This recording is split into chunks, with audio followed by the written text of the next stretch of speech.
When your computer acts up, ditch the mouse and master the keyboard for a swift restart. First up, the classic keyboard shortcut: press and hold the Windows key on your keyboard. This will bring up the start menu, just like clicking the icon with your mouse. Now, while still holding the Windows key, press the arrow keys to navigate. You want to select the power option. Typically, this will be the down arrow key once or twice. Once the power option is highlighted, press enter.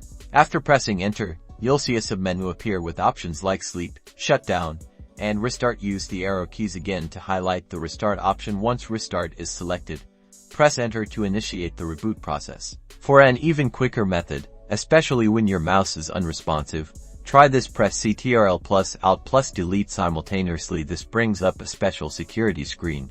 On this screen, you'll notice a power icon in the bottom right corner. Press the Tab key a few times until that power icon is highlighted. Then, use the arrow keys to select restart, and finally press enter.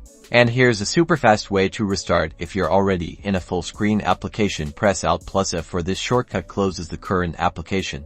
When the shutdown Windows dialog box appears, you'll see a drop-down menu. Press the arrow keys to select restart from this menu, and then press enter to confirm and reboot your system. Mastering these keyboard tricks will not only save you time but also ensure you can manage your PC or laptop, even when your mouse decides to take a break.